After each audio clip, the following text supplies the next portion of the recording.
이상한 일이 벌어지기 시작했습니다. 해외 생활을 마치고 고향으로 돌아가는 건 당연한 일 아닐까요? 익숙한 거리, 오랜 친구들, 모국어가 들리는 일상, 편안해야 정상이죠. 그런데 한국에서 몇 년 살다가 본국으로 돌아간 외국인들이 고향이 싫다고 말하기 시작했어요. 손에 든 핸드폰을 뺏기고 문 앞에 둔 택배가 사라지고 밤 11시면 모든 가게가 문을 닫는 그곳이요. 분명 자기가 태어나고 자란 곳인데 마치 처음 와본 도시처럼 느껴진다고 합니다. 이건 단순히 불편해졌다는 얘기가 아니에요. 더 심각한 문제죠. 한번 올라간 기준은 다시 내려오지 않거든요. 안전하고 편리한 일상을 경험한 사람은 그게 없는 곳에서 살 수 없게 되는 겁니다. 서울에서 2년을 살다가 런던으로 돌아간 한 영국 여성이 있습니다. 그녀에게 무슨 일이 일어났는지 지금부터 들려드리겠습니다. 한국 최고라고 댓글을 남겨주세요. 여러분의 구독과 좋아요는 아주 큰 힘이 됩니다. 문이 닫히는 순간이었어요. 피커딜리 라인 지하철 문이 딱 닫히려는 그 찰나에 누군가 제 손목을 낚아챘습니다. 아니, 손목이 아니라 제가 들고 있던 핸드폰을요. 반사적으로 손을 뻗었지만 이미 늦었어요. 유리문 너머로 후드티 입은 남자가 제 아이폰을 들고 계단 쪽으로 뛰어가는 게 보였습니다. 지하철은 그대로 출발했어요. 저는 소피 클라크예요. 38살, 런던 클래펌에 사는 평범한 직장인이죠. 럭셔리 패션 브랜드에서 마케팅 매니저로 일하고 있고요. 남편 토마스랑 초등학교 2학년 딸 엘라가 있습니다. 회사 아시아 지사 프로젝트 때문에 지난 2년간 서울에서 살다가 바로 오늘 런던으로 돌아왔어요. 히드로 공항에서 집까지 가는 길이었는데 이런 일을 당한 겁니다. 여러분, 제가 왜 핸드폰을 손에 들고 있었는지 아세요? 서울에서 2년 동안 매일 그렇게 했거든요. 지하철 2호선을 타든 9호선을 타든 핸드폰을 손에 쥐고 있었어요. 카카오 맵으로 길 찾고 웹툰 보고 메시지 확인하고요. 단 한 번도 누가 뺏어갈 거라고 생각한 적이 없었습니다. 강남역 러시아워 시간에 사람들이 바글바글한 와중에도 핸드폰을 주머니에 넣지 않았어요. 그냥 손에 들고 있었죠. 그게 자연스러웠으니까요. 아무도 그걸 뺏으려 하지 않았고 저도 뺏길 거라고 생각하지 않았어요. 런던에서는 30분도 안 돼서 이렇게 됐네요. 기차는 터널 속으로 달려가고 있었고 저는 멍하니 서 있었습니다. 손이 텅 비어 있다는 게 믿기지 않았어요. 옆에 서 있던 중년 남성에게 말을 걸었습니다. 실례합니다. 지금 제 핸드폰을 누가 가져갔어요. 문 닫히기 직전에요. 혹시 보셨나요? 남자는 이어폰을 빼더니 무표정하게 고개를 저었어요. 못 봤는데요. 그리고 다시 이어폰을 꽂았습니다. 대화 끝이었죠. 주변 사람들도 마찬가지였어요. 10명이 넘는 승객이 제 주변에 서 있었지만 단 한 명도 제게 눈길을 주지 않았습니다. 스마트폰을 보거나 책을 읽거나 그냥 먼 곳을 응시하고 있거나요. 서울 지하철에서는 어땠을까요? 누가 소리 지르면 사람들이 돌아봐요. 누가 넘어지면 누군가 부축해 주고요. 한 번은 제가 지하철에서 엘라 손을 잡고 있는데 엘라가 신발끈이 풀렸다고 한 적이 있어요. 제가 앉아서 묶어주려는데 옆에 계시던 할머니가 엘라한테 사탕을 하나 주시더라고요. 그냥요. 아무 이유 없이요. 런던 지하철에서는 그런 일이 일어나지 않습니다. 얼스코트역에서 내렸어요. 영무원실을 찾아갔죠. 유리 부스 안에 앉아있던 젊은 영무원에게 사정을 설명했습니다. 피커딜리 라인, 히드로발, 문 닫히는 순간 후드티를 입은 남자. 최대한 자세히 말했어요. CCTV 확인할 수 있나요? 경찰에 신고하셔야 해요. 지금 바로 확인하면 잡을 수 있지 않을까요? 저희는 CCTV 열람 권한이 없어요. 경찰 신고하시면 경찰이 처리할 거예요. 영무원은 종이 한 장을 건네줬어요. 런던 경찰청 비긴급 신고 번호가 적혀 있었죠. 201. 그 번호로 전화하면 보통 30분에서 1시간은 기다려야 하고 신고 접수는 되지만 실제로 범인을 잡는 경우는 거의 없다는 것도 알고 있었어요. 런던에서 20년 넘게 살았으니까요. 감사합니다. 그냥 나왔습니다. 집까지 걸어가는 동안 계속 오른손이 허전했어요. 무의식 중에 주머니를 더듬거나 손바닥을 쥐었다 펴기를 반복했죠. 그런데 말입니다. 그날 밤 침대에 누워서 생각한 건 핸드폰 값이 아니었어요. 아이폰은 다시 사면 되잖아요. 그 안에 뭐가 들어 있었는지가 문제였습니다. 서울 사진들이 전부 거기 있었거든요. 한강 벚꽃, 남산타워 야경, 엘라가 경복궁에서 한복 입고 찍은 사진, 회사, 동료들이랑 삼겹살집에서 찍은 단체 사진, 배달의 민족 앱도 있었고 카카오맵도 있었고 카카오톡도 있었어요. 그 앱들은 런던에서는 의미가 없거든요. 배달의 민족은 한국에서만 작동하니까요. 카카오맵도 마찬가지고요. 물론 아이클라우드에 백업은 돼 있을 거예요. 새 폰 사면 다 복구할 수 있겠죠. 하지만 그게 중요한 게 아니었어요. 그 핸드폰이 그냥 물건이 아니라 서울이라는 도시 자체를 담고 있었다는 거예요. 그 안에 있던 앱들, 사진들, 메시지들이 전부 서울에서만 의미가 있는 것들이었으니까요. 그걸 런던 지하철에서 잃어버렸다는 게 어쩌면 서울을 완전히 잃어버렸다는 신호 같았어요. 토마스는 벌써 잠들어 있었어요. 규칙적인 숨소리가 들렸죠. 저는 눈을 감았다가 다시 떴어요. 천장을 보면서 생각했습니다. 내일 아침이 되면 엘라를 학교에 데려다 줘야 하고 유심카드를 정지시켜야 하고 새 핸드폰을 사러 가야 해요. 그리고 런던에서의 일상이 다시 시작되겠죠. 그런데 이상하게도 손이 계속 허전했어요. 주머니를 더듬거리는 버릇이 멈추질 않았어요. 배송 완료 문자가 왔습니다. 오전 11시 32분에 현관 앞에 배달했다고요. 새 핸드폰으로 받은 첫 번째 문자였죠. 서울에서 붙인 이삿짐 중 일부가 국제 배송으로 오기로 했거든요. 엘라 겨울 옷이랑 제 업무용 서류, 그리고 서울에서 산 김치통 같은 것들이요. 현관문을 열었어요. 아무것도 없었습니다. 복도 끝까지 걸어가 봤어요. 혹시 이웃집 앞에 잘못 놓였나 싶어서요. 없었어요. 계단 아래쪽도 확인했습니다. 역시 없었고요. 문자를 다시 확인했어요. 배송 완료, 현관 앞 배달. 사진도 첨부돼 있었죠. 갈색 박스가 누군가의 현관문 앞에 놓여 있는 사진이었는데 런던 테라스 하우스들은 다 비슷비슷하게 생겨서 우리 집이 맞는지 확신할 수가 없었어요. 빨간 벽돌에 흰색 문틀, 검은색 문. 사진 속 문도 그랬고 우리 집 문도 그랬거든요. 배송업체에 전화했습니다. 자동응답기가 나왔죠. 번호를 누르라는 안내가 이어졌어요. 배송 조회는 1번, 반품은 2번, 고객센터 상담은 3번. 3번을 눌렀습니다. 대기음악이 흘러나왔고요. 15분을 기다렸어요. 그 사이 토마스한테 문자를 보냈죠. 택배 못 받았냐고요. 답장이 왔어요. 아침에 집에 있을 때는 벨소리 못 들었대요. 고객센터입니다. 무엇을 도와드릴까요? 상담원이 받았어요. 사정을 설명했죠. 배송 완료 문자는 받았는데 물건이 없다고요. 추적번호 알려주시겠어요? 번호를 불러줬어요. 키보드 치는 소리가 들렸죠. 네. 오늘 오전 11시 32분에 배송 완료 처리됐네요. 근데 물건이 문 앞에 없어요. 사진 확인하셨나요? 확인했는데 그게 우리 집 문인지 확실하지가 않아요. 배송 기사가 찍은 사진이 맞다면 정확한 주소로 배달된 겁니다. 그럼 누가 가져간 건가요? 그건 저희가 확인할 수 없습니다. 배송은 완료됐으니까요. 목소리 톤이 차분했어요. 기계적이었죠. 이런 전화를 하루에 수십 통씩 받는 사람의 목소리였습니다. 그럼 어떻게 해야 하나요? 경찰에 신고하시거나 발송인에게 연락해서 보상 절차를 문의하시면 됩니다. 배송업체는 책임 안 지나요? 문 앞까지 배달하는 게 저희 업무고 그건 완료됐습니다. 이후에 분실된 건 배송업체 책임 범위가 아니에요. 통화를 끊었어요. 핸드폰을 식탁 위에 내려놓고 의자에 앉았죠.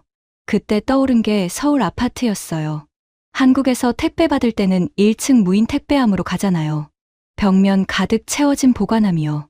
택배가 오면 기사님이 직접 보관함에 넣고 비밀번호를 문자로 보내줘요. 비밀번호 입력하면 문이 열리고 택배를 꺼낼 수 있죠. 저희가 살던 아파트는 2층짜리 저층이었는데 택배함이 36회가 있었어요.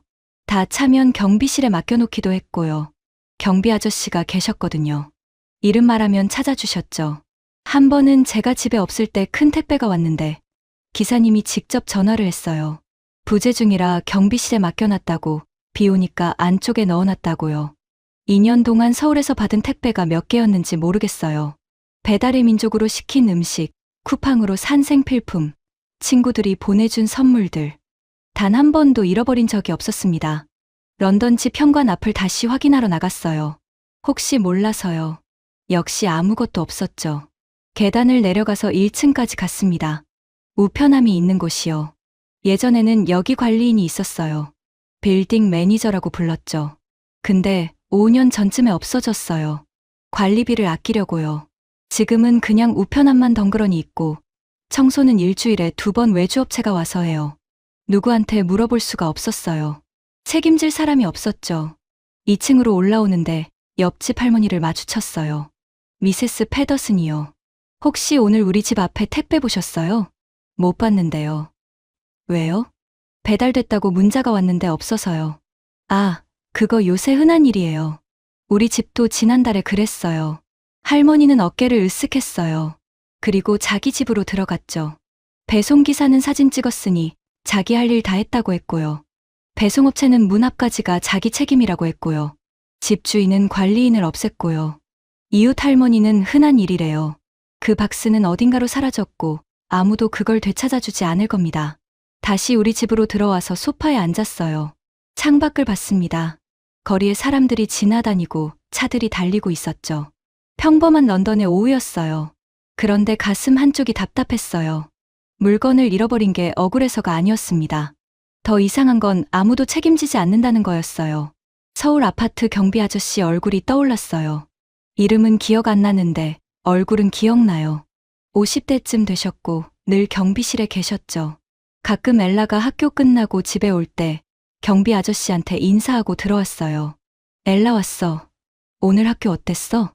아저씨도 엘라 이름 알고 계셨어요. 그게 당연한 줄 알았어요. 아파트에 경비가 있고 택배함이 있고 택배가 안전하게 보관되는 게요. 근데 그게 당연한 게 아니었나 봐요. 핸드폰을 들었어요. 서울에 있는 친구한테 전화하려다가 멈췄습니다. 시차 때문에 지금 서울은 밤 8시쯤일 거예요. 전화해서 뭐라고 하죠? 택배 도난당했다고? 그 친구는 이해 못할 거예요. 한국에서는 그런 일이 거의 없으니까요. 결국 전화 안 했어요. 그냥 핸드폰을 내려놓고 창밖을 봤습니다.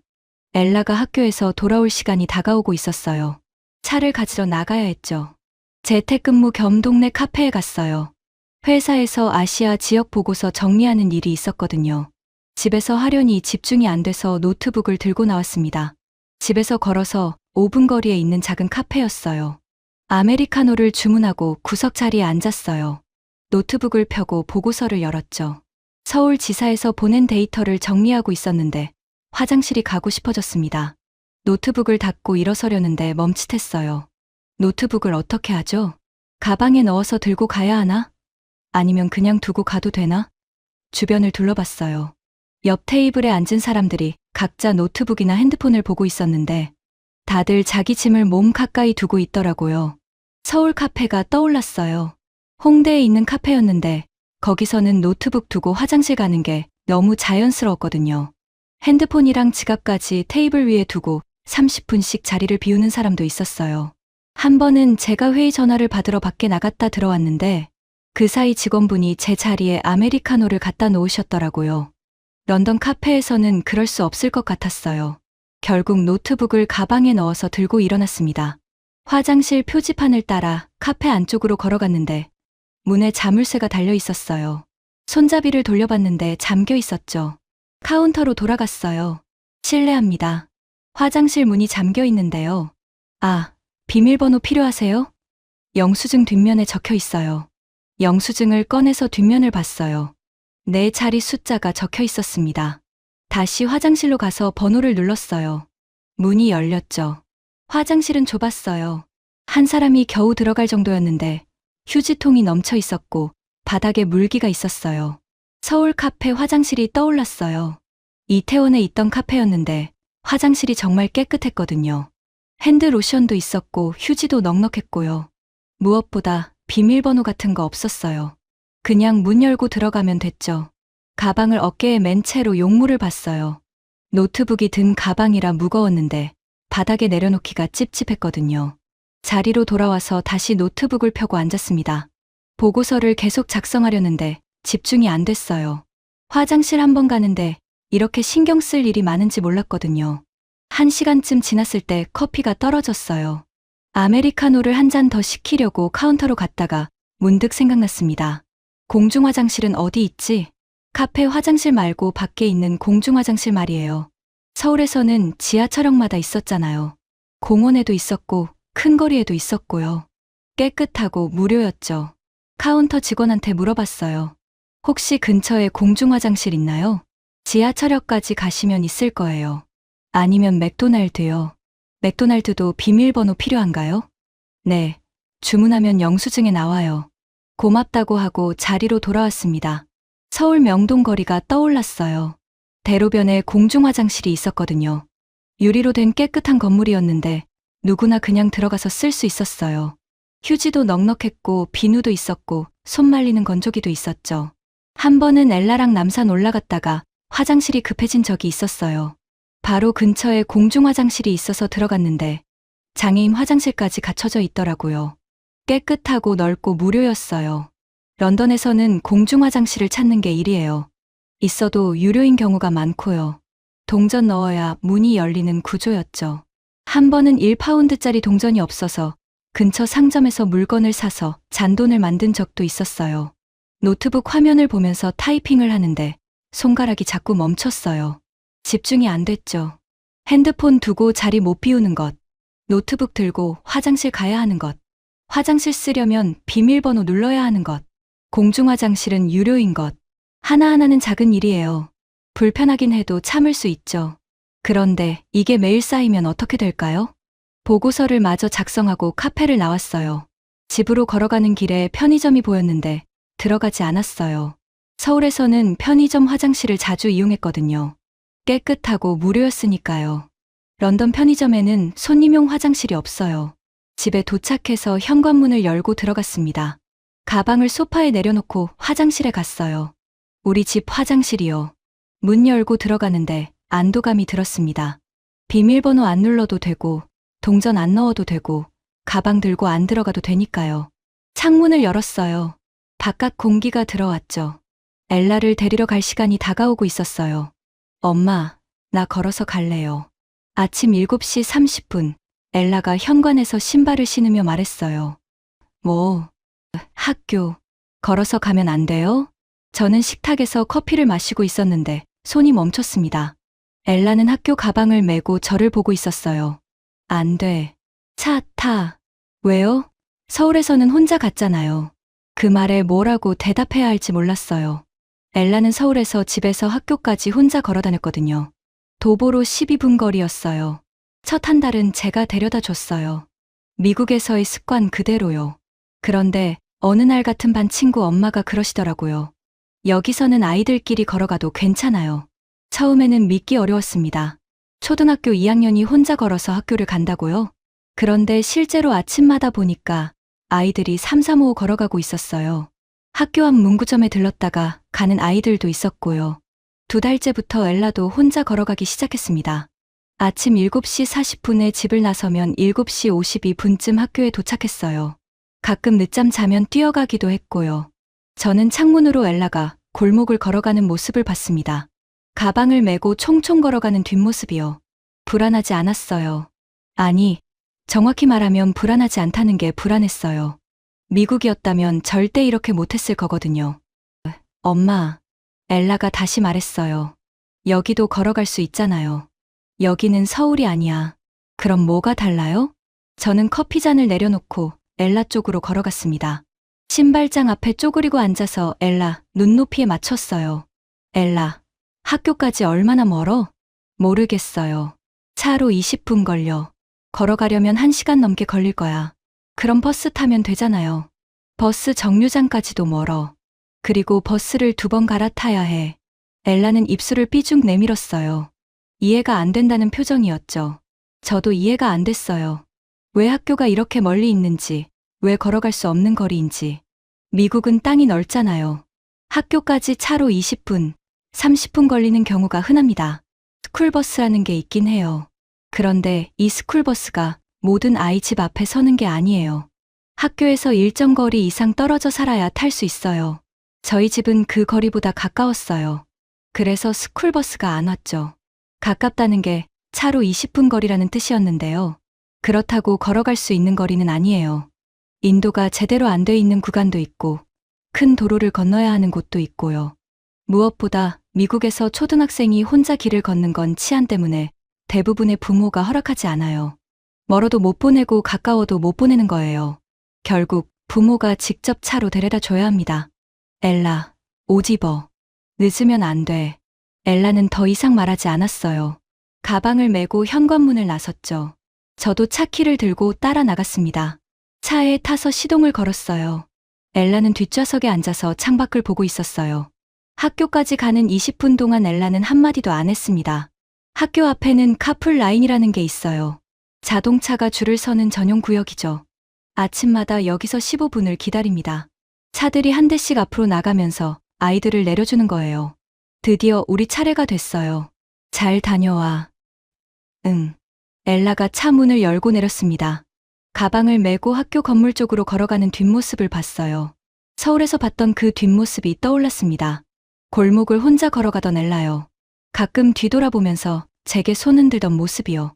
지금은 뒤돌아보지 않았어요. 사무실로 가는 길에 생각했습니다. 20분 운전해서 학교에 데려다 주고 다시 25분 운전해서 사무실에 가요. 오후 3시에 다시 학교로 가서 엘라를 데리고 집으로 돌아옵니다. 하루에 왕복 2시간이 등교에 사라지는 거예요.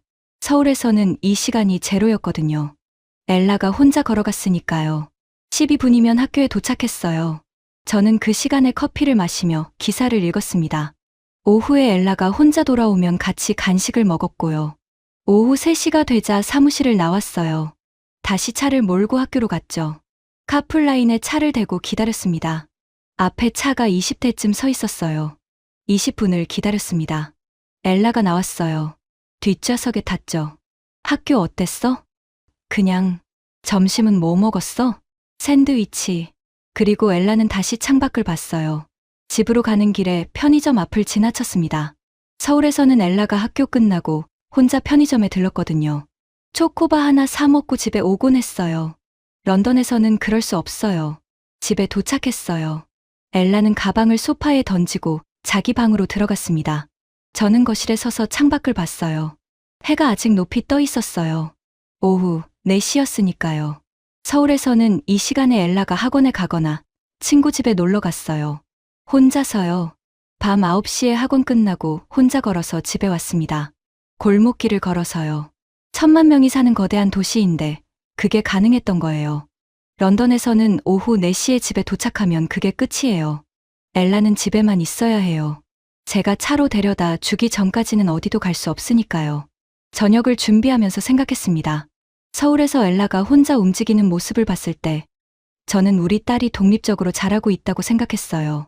혼자 학교에 가고 혼자 편의점에서 간식을 사오고 혼자 학원에 다니는 그 모습이 엘라의 성장이라고 믿었죠. 그게 아니었어요. 엘라의 독립심이 아니라 나라가 만들어준 구조였던 거예요. 학교까지의 거리가 가깝고 거리가 안전하고 시스템이 그걸 뒷받침하고 있었던 거죠. 런던에 돌아오니까 엘라는 다시 차 뒷좌석에 앉은 아이가 됐습니다. 엄마, 목이 아파요.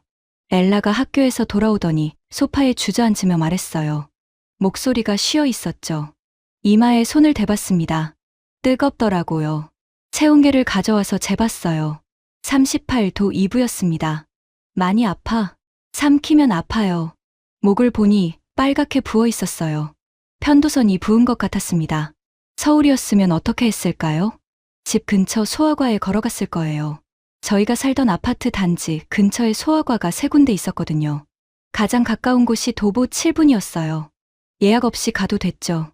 접수하고 잠깐 기다리면 바로 진료를 받을 수 있었습니다. 한 번은 엘라가 감기에 걸렸을 때 병원에 가서 진료받고 약까지 받아오는데 45분밖에 안 걸렸어요. 진료비가 5,000원대였고 약값이 3,000원대였습니다. 런던에서는 그렇게 할 수 없어요. 핸드폰을 들고 엘라의 주치의에게 전화를 걸었습니다. 미국이나 영국에서는 주치의라는 시스템이 있거든요. 아이에게 지정된 소아과 의사가 있고 아프면 그 의사에게 가야 해요. 다른 병원에 그냥 걸어 들어가는 게 안 돼요.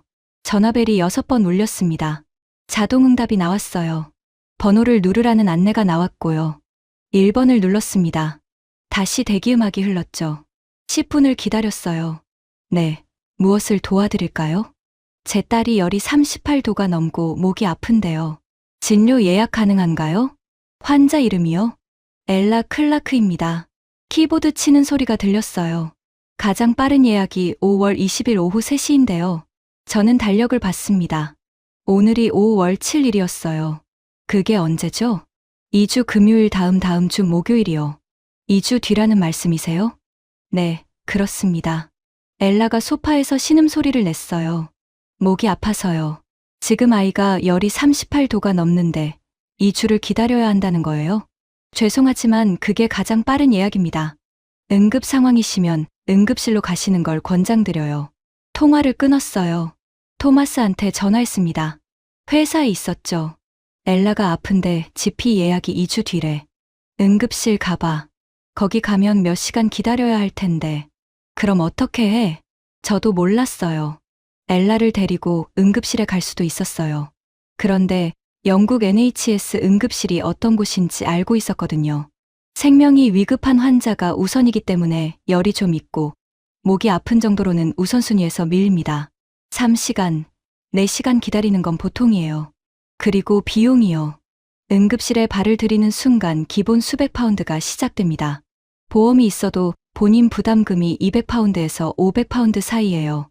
편도선이 부은 걸로 응급실에 가서 4시간 기다리고 500파운드를 낸다고요? 엘라한테 해열제를 먹였습니다. 미지근한 물을 계속 마시게 하면서요. 엄마가 약 사올게. 잠깐만 기다려. 근처 약국에 갔어요. 약사에게 증상을 설명했죠. 아이가 목이 아프고 열이 난다고요. 처방전 있으세요? 없는데요. 의사 예약이 2주 뒤에요. 처방전 없으면 항생제는 못 드려요. 해열제만 가능합니다. 해열제를 사가지고 집으로 돌아왔습니다.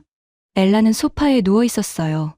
담요를 덮어주고 이마에 손을 얹었죠. 조금만 참아. 내일 아침에 다시 보자. 다음 날 아침, 엘라 열은 38도 5부로 올라가 있었어요. 목은 더 부어 있었고요. 침 삼키기가 힘들다고 했습니다. 토마스가 말했어요. 사립 클리닉 가봐. 선택의 여지가 없어.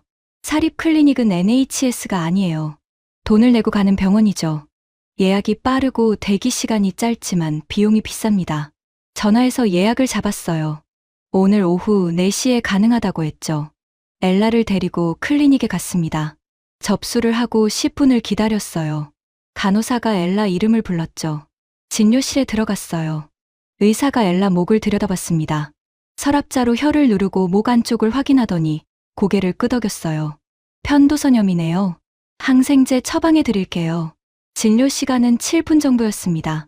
비용은 어떻게 되나요? 접수 시 알려드렸을 텐데요. 진료비는 150파운드입니다. 한국 돈으로 25만 원이에요. 서울에서 같은 진료를 받으면 얼마였을까요? 건강보험 적용해서 5천 원에서 10,000원 사이였어요. 카드로 할게요.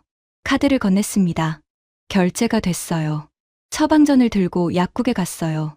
항생제를 받는데 또 45파운드가 나왔습니다. 한국 돈으로 7만 5천 원이요. 서울에서는 같은 항생제가 3천 원이면 됐거든요. 집으로 돌아오는 차 안에서 엘라가 말했어요. 엄마, 서울에서는 병원이 가까웠는데. 응, 그랬지. 여기는 왜 이렇게 오래 걸려요?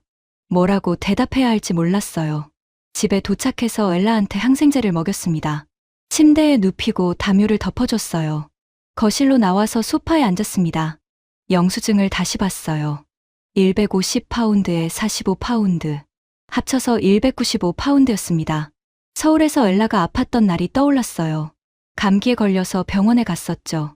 집에서 걸어서 7분 거리였어요. 접수하고 10분 기다렸더니 진료실로 들어가래요. 의사 선생님이 엘라 목이랑 귀를 확인하고 청진기로 숨소리를 들었어요. 감기네요. 약 처방해 드릴게요. 진료가 끝나고 수납대로 갔습니다. 5,500원이었어요. 옆에 있는 약국에서 약을 받았는데 3,200원이었고요. 그날 저녁 엘라가 약 먹고 자면서 제게 말했어요.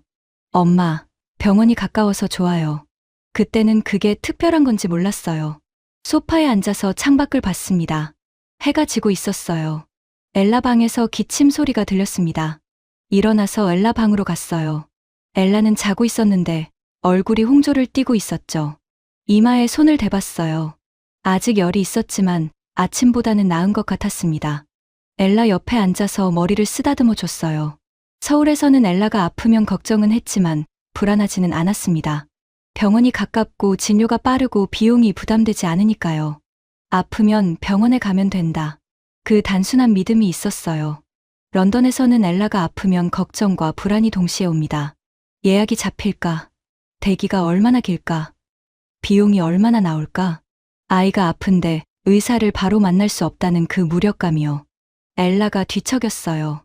눈을 뜨더니 저를 봤습니다. 엄마, 응, 여기 있어. 물 주세요. 물을 떠다 줬어요. 엘라가 조금 마시고 다시 누웠습니다. 고마워요. 천만에. 잘 자.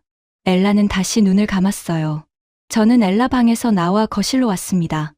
영수증이 식탁 위에 놓여 있었어요. 195파운드. 그 숫자를 보면서 생각했습니다. 이건 조심한다고 해결되는 문제가 아니에요. 아이가 아플 때 2주를 기다려야 하고 진료비로 35만 원을 내야 하는 건 제가 아무리 노력해도 바꿀 수 없는 거잖아요. 이 나라의 시스템이 그런 거니까요. 소피, 펌문을 열고 들어가니 에밀리가 손을 흔들고 있었어요. 대학 때 친구예요. 정말 오랜만이다. 포옹을 했습니다. 에밀리 옆에 레이첼이랑 사라도 앉아 있었어요. 셋 다 대학 룸메이트였죠. 졸업하고 각자 일하고 결혼하고 애 낳고 살다 보니까 만나기가 쉽지 않더라고요. 몇 년 만이야? 3년. 아니지. 내가 서울 가기 전에 봤으니까 2년 반. 맥주를 시켰어요. 피시앤칩스도 주문했고요. 테이블에 둘러앉아서 이야기를 시작했습니다. 레이첼은 회계법인에서 일하고 있었고요. 사라는 둘째를 임신 중이었어요. 에밀리는 최근에 이직했대요. 서울은 어땠어? 좋았어. 진짜 좋았어. K-팝, 드라마 촬영장 같은 거 갔어? 아니, 그런 거 말고. 그냥 살기가 편했어. 친구들이 고개를 갸웃했어요. 편하다니? 뭐부터 말해야 할지 몰랐어요. 지하철에서 핸드폰 안 뺏기는 것, 택배 안 잃어버리는 것, 병원이 가까운 것. 하나하나 설명하기에는 너무 많았고, 설명해봤자 이해 못할 것 같았어요. 그냥 시스템이 잘 되어 있어. 런던도 시스템 좋잖아. 레이첼이 맥주를 한 모금 마시며 말했어요. 저는 대답 안 했습니다. 그냥 웃었어요. 이야기가 이어졌어요. 사라는 첫째 육아 이야기를 했고요. 에밀리는 새 직장 상사 험담을 했어요. 저는 서울 회사 동료들 얘기를 했죠. 웃고 떠들고 맥주 마시고 오랜만에 만난 친구들이라 할 말이 많았어요. 레이엘한테는 회계사 시험 준비하던 얘기를 물어봤고요. 사라한테는 남편 어떻게 만났는지 물어봤어요. 에밀리는 제 서울 생활이 궁금하대요. 시간이 빠르게 지나갔습니다. 그때 펍 직원이 테이블로 왔어요. 죄송한데요. 곧 마감 시간이에요. 시계를 봤습니다. 10시 50분이었어요. 마감이 언제예요? 11시요. 아, 그럼 10분 남았네요. 네. 주문은 10시 45분에 마감됐고요. 계산은 지금 하셔도 돼요. 친구들이 서로 쳐다봤어요. 이게 뭐지? 하는 표정이었죠. 벌써? 에밀리가 말했어요. 우리 이제 막 재미있어지는데. 죄송해요. 라이선스 규정이라서요. 직원이 미안하다는 표정으로 말하고 다른 테이블로 갔습니다. 레이첼이 한숨을 쉬었어요. 맨날 이래. 토요일 밤인데 다른 데 갈까? 사라가 물었는데 레이첼이 고개를 저었어요. 어차피 다른 펍도 11시면 문 닫아. 그럼 클럽은? 클럽. 우리 나이에? 친구들이 웃었어요. 저도 웃었는데 웃음이 이상하게 나왔습니다. 계산을 했어요. 4명이서 나눠 냈죠. 펍 문을 나섰습니다. 밖은 쌀쌀했어요. 오늘 재미있었어. 나도. 다음에 또 보자. 포옹을 했습니다. 레이첼이랑 사라는 반대 방향으로 걸어갔고요. 에밀리는 저랑 같은 방향이었어요. 진짜 오랜만이었다. 응. 근데 서울에서 2년 살았는데 왜 다시 왔어? 거기 좋다며? 회사 프로젝트가 끝나서. 아, 그렇구나. 에밀리네 집이 먼저 나왔어요. 작별 인사를 하고 헤어졌습니다. 혼자 걸어가면서 생각했어요. 서울에서는 친구들이랑 만나면 새벽 2시까지 얘기했거든요. 홍대 삼겹살집에서요. 고기 구워 먹고 소주 마시고 이야기하다 보면 어느새 새벽이었어요. 주인 아저씨가 마감한다고 쫓아내는 일 없었죠. 한 번은 강남에서 회사 동료들이랑 저녁 먹다가 2차로 맥주 마시러 갔었어요. 편의점에서 맥주 사서 밖에 있는 플라스틱 의자에 앉아서요. 밤 1시였는데 사람들이 오가고 있었어요. 편의점 불은 환하게 켜져 있었고요. 서울은 밤에 꺼지지 않는 도시였어요. 새벽 3시에 치킨 먹고 싶으면 배달시키면 됐고요. 편의점은 24시간 열려 있었어요. 지하철은 자정까지 다녔고요. 런던은 11시에 불이 꺼져요. 집에 도착했습니다. 현관문을 열고 들어가니 토마스가 소파에서 TV를 보고 있었어요. 친구들 만나고 왔어? 응. 재미있었어? 응. 그런데 펍이 11시에 문 닫더라. 원래 그렇잖아. 알아. 근데 이상했어. 할 말이 더 많았는데 토마스는 TV를 끄고 일어났어요. 자러 갈래? 응. 침실로 들어가서 옷을 갈아입었습니다. 침대에 누웠어요. 천장을 보면서 생각했어요. 친구들은 11시 마감이 당연하다고 생각하고 있었어요. 레이첼도 사라도 에밀리도요. 펍이 문 닫으면 집에 가는 게 자연스러운 거였죠. 저만 이상했던 거예요. 할 말이 더 많은데 왜 벌써 나가야 하지? 왜 밤이 이렇게 빨리 끝나지? 서울에서 2년을 살면서 몸에 배어버린 거였어요. 밤은 길고 도시는 깨어있고 시간은 넉넉하다는 감각이요. 토마스는 벌써 잠들어 있었어요. 규칙적인 숨소리가 들렸죠. 저는 눈을 감았다가 다시 떴어요. 서울 홍대 삼겹살집이 떠올랐습니다. 친구들이랑 앉아서 소주잔 부딪히던 모습이요. 아직 할 말이 많아서 한 병 더 시키고 또 한 병 더 시키고 시계를 보니 새벽 2시인데 주변 테이블에도 사람들이 앉아 있고요. 아무도 우리를 쫓아내지 않았어요. 일주일 뒤였어요. 또 친구들을 만나기로 했습니다. 이번엔 에밀리 둘이서요. 같은 펍에서 만났어요. 맥주를 마시며 이야기를 나눴죠. 에밀리가 새 직장 이야기를 했고요. 저는 서울에서 있었던 재미있는 일들을 말했어요. 10시 50분이 됐습니다. 직원이 또 왔어요. 죄송한데요. 마감 시간이에요. 계산을 하고 밖으로 나왔습니다. 에밀리가 택시를 잡았어요. 먼저 갈게. 조심히 들어가. 응, 잘 가. 택시가 사라졌습니다. 저는 걸어서 집에 가기로 했어요. 거리가 그렇게 멀지 않았거든요. 20분 정도면 도착할 수 있었죠. 골목으로 접어들었습니다. 가로등 불빛이 듬성듬성 있었어요. 그 사이사이가 어두웠죠. 걸으면서 핸드폰을 꺼냈어요. 토마스한테 문자를 보내려고요. 그런데 손가락이 멈췄습니다. 핸드폰을 다시 주머니에 넣었어요. 서울 습관이었어요. 밤에 걸으면서 핸드폰 보는 거요. 지하철역에서 내려서 집까지 가는 동안 핸드폰을 보면서 걷는 게 일상이었거든요. 고개를 숙이고 화면만 보면서 걸어도 아무 일이 없었어요. 런던에서는 그럴 수 없어요. 계속 걸었습니다. 발소리만 들렸어요. 제 발소리요. 그때 뒤에서 다른 발소리가 들렸습니다. 누군가 저와 같은 방향으로 걷고 있었어요. 저는 걸음을 조금 빨리 했습니다. 뒤에서 오는 발소리도 빨라진 것 같았어요. 아니, 그냥 같은 속도로 걷는 건가? 모르겠어요. 어깨가 긴장됐습니다. 가방끈을 더 꽉 쥐었어요. 뒤를 돌아보고 싶었는데 참았어요. 돌아보면 이상한 사람처럼 보일 것 같아서요. 하지만 돌아보지 않으니까 더 불안했어요. 골목 끝이 보였습니다. 큰 도로로 나가는 곳이요. 거기까지만 가면 사람들이 있을 거예요. 빨리 걸었습니다. 거의 뛰다시피 했죠. 큰 도로로 나왔어요. 차들이 지나가고 있었고요. 버스 정류장에 사람 둘이 서 있었어요. 뒤를 돌아봤습니다. 아무도 없었어요. 골목은 비어 있었습니다. 심장이 빠르게 뛰고 있었어요. 손바닥에 땀이 났죠. 아무 일도 없었는데 말이에요. 그냥 누군가 저와 같은 방향으로 걷고 있었을 뿐이에요. 그 사람도 집에 가는 길이었겠죠. 하지만 저는 긴장했어요. 경계했고요. 뛰다시피 걸었어요. 서울에서는 그러지 않았거든요. 한강 생각이 났습니다. 서울에서 밤 12시쯤 한강에 산책 나간 적이 있었어요. 혼자요. 회사에서 야근하고 집에 오는 길이었는데 날씨가 좋아서 한강에 들렀어요. 자전거 타는 사람들이 있었고요. 조깅하는 사람들도 있었어요. 벤치에 앉아서 치맥 먹는 커플도 있었죠. 저는 한강변을 따라 20분쯤 걸었어요. 바람이 시원했고요. 강물에 불빛이 반짝이고 있었어요. 한 번도 무섭다고 생각하지 않았습니다. 뒤에서 누가 걸어와도 그냥 같은 방향으로 가는 사람이구나 생각했어요. 누가 옆을 스쳐 지나가도 조깅하는 사람이구나 했죠. 경계라는 감각 자체가 꺼져 있었어요. 런던으로 돌아오니까 그 감각이 다시 켜진 겁니다. 집에 도착했어요. 현관문을 열고 들어갔습니다. 토마스는 자고 있었어요. 엘라 방 문이 살짝 열려 있었죠. 엘라 방으로 들어갔습니다. 엘라는 이불을 덮고 자고 있었어요. 침대 옆에 앉았습니다. 엘라 얼굴을 보면서 생각했어요. 서울에서 엘라는 밤 9시에 학원 끝나고 혼자 걸어서 집에 왔어요. 골목길을 걸어서요.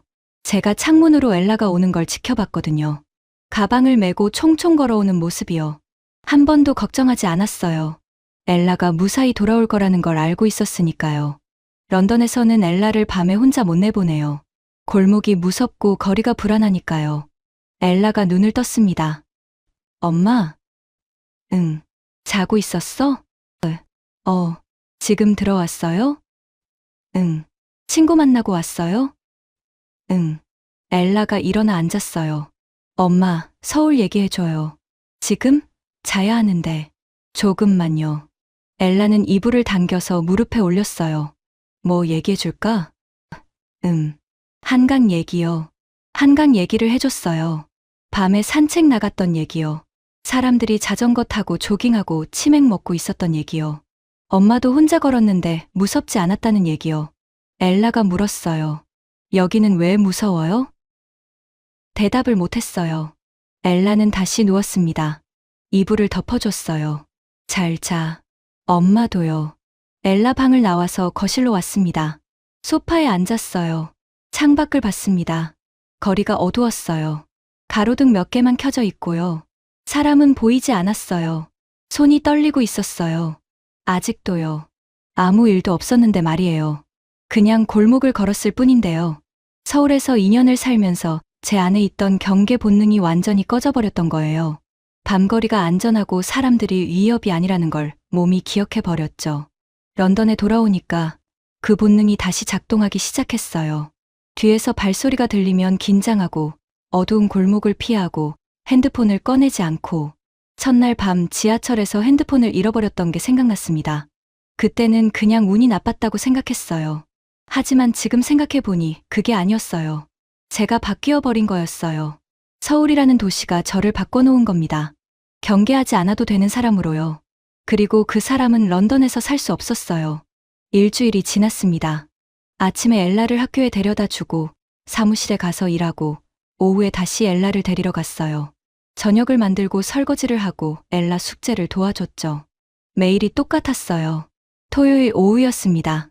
엘라가 자기 방에서 뭔가 하고 있었어요. 저는 거실 소파에 앉아서 노트북으로 일을 하고 있었죠. 엘라가 방에서 나왔어요. 손에 종이 한 장을 들고 있었습니다. 엄마, 이거 봐요. 종이를 받았어요. 그림이었어요. 엘라가 그린 그림이었습니다. 왼쪽 위에는 편의점 그림이 있었어요. 엘라가 혼자 편의점 앞에 서 있고요. 손에 초코바를 들고 있는 모습이었죠. 밤하늘에 별이 그려져 있었어요.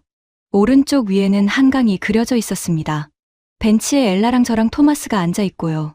테이블 위에 치킨 박스가 놓여 있었어요. 아래쪽에는 지하철 그림이었어요. 노란색 지하철이요. 저와 엘라가 나란히 서 있고요. 제가 핸드폰을 보고 있는 모습이었습니다. 각 그림 아래에 글씨가 적혀 있었어요. 혼자 편의점 갔던 밤, 한강에서 치킨 먹던 날, 엄마가 핸드폰 보면서 지하철 타던 날, 엘라를 봤어요. 언제 그렸어? 오늘요. 서울 생각나서요. 그림을 다시 봤습니다. 엘라가 그린 편의점은 2층짜리 건물이었어요. 1층에 CU라고 써 있었고요. 불빛이 환하게 켜져 있었죠. 엘라 얼굴에 미소가 그려져 있었어요. 한강 그림에는 강물이 파랗게 칠해져 있었습니다. 벤치 뒤로 다리가 보였고요. 다리에 조명이 켜져 있는 모습이었어요. 지하철 그림은 제일 자세했어요. 노란색 전동차, 손잡이, 창문, 앉아있는 사람들. 그리고 제가 핸드폰을 들고 서 있는 모습이요. 목이 메었습니다. 예쁘다. 서울이 그리워요. 엄마도 그리워요? 고개를 끄덕였어요. 엘라는 제 옆에 앉았습니다. 그림을 같이 보면서요. 여기서는 혼자 편의점 못 가잖아요. 응. 여기서는 한강 없잖아요. 응. 여기서는 엄마가 지하철에서 핸드폰 안 보잖아요. 엘라가 다 알고 있었어요. 그림을 식탁 위에 내려놓았습니다. 엘라를 안았어요. 엘라도 저를 안았죠. 엄마, 우리 다시 서울 갈 수 있어요? 엄마, 대답을 할 수가 없었어요. 엘라를 놓아줬습니다. 엘라는 자기 방으로 들어갔어요. 저는 혼자 소파에 앉아 있었습니다. 그림을 계속 봤어요. 편의점, 한강, 지하철. 엘라가 기억하는 서울이었어요. 혼자 걸어 다닐 수 있었던 거리, 밤에 가족이랑 치킨 먹던 강변, 엄마가 경계하지 않던 도시. 창밖을 봤습니다.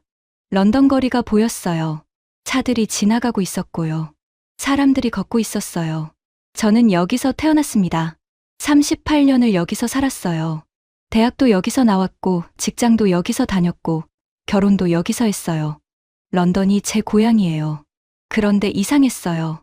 고향이 낯설게 느껴졌거든요. 핸드폰을 들었습니다. 회사 메일을 열었어요. 인사팀 메일 주소를 찾았죠. 새 메일을 작성하기 시작했습니다. 제목 서울지사 재배치 신청. 본문을 쓰려다가 멈췄어요. 뭐라고 써야 할까요? 개인적인 사유로 서울지사로 다시 가고 싶다고. 가족 사정으로? 손가락이 키보드 위에서 멈춰 있었어요. 그때 엘라가 그림이 눈에 들어왔습니다. 식탁 위에 놓여 있는 그 그림이요. 타이핑을 시작했습니다. 서울에서의 2년간 프로젝트를 성공적으로 마쳤습니다. 현지 시장에 대한 이해도가 높아졌고 아시아 팀과의 협업 경험도 쌓였습니다. 서울지사에서 장기 근무를 희망합니다. 메일을 다시 읽어봤어요. 이게 진짜 이유는 아니었어요. 진짜 이유는 엘라가 혼자 편의점에 갈 수 있는 곳에서 살고 싶다는 거였죠. 제가 밤거리를 무서워하지 않아도 되는 곳에서 살고 싶다는 거였어요. 하지만 회사 메일에는 그렇게 쓸 수 없었죠. 전송 버튼을 눌렀습니다. 메일이 발송됐어요. 노트북을 닫고 소파에 기대 앉았습니다. 엘라가 그린 그림을 다시 봤어요. 런던이 나빠진 게 아니에요. 런던은 원래 이랬어요. 제가 떠나기 전에도 똑같았죠.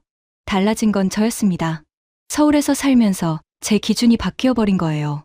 안전하고 편리하고 빠른 일상이 당연하다고 생각하게 됐죠. 한번 경험하면 다시 내려올 수가 없었어요. 창밖을 봤습니다. 해가 지고 있었어요. 한국에 사는 분들은 모를 거예요. 매일 누리는 그 일상이 얼마나 특별한 건지요.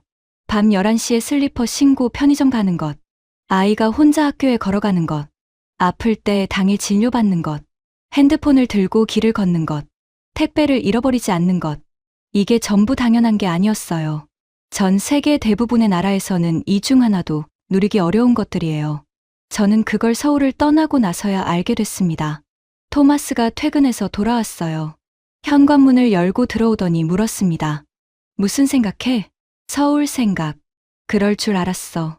토마스가 제 옆에 앉았어요. 식탁 위에 있는 엘라 그림을 봤습니다. 엘라가 그렸어? 응. 서울 가고 싶구나. 응. 나도. 토마스는 고개를 끄덕였어요. 나도 사실 그래. 저는 토마스를 봤습니다. 진짜? 응. 거기가 편했어. 솔직히. 토마스도 느끼고 있었던 거예요. 회사에 메일 보냈어. 서울지사 재배치 신청. 그래. 응. 잘했어. 토마스가 제 손을 잡았습니다. 엘라 방 문이 열렸어요. 엘라가 나와서 우리를 봤습니다. 뭐 하세요? 엘라, 이리 와봐. 엘라가 다가왔어요. 토마스랑 제 사이에 앉았죠. 엄마가 회사한테 말했어. 우리 다시 서울 가고 싶다고. 엘라 눈이 커졌습니다. 진짜요? 진짜. 언제요? 아직 몰라.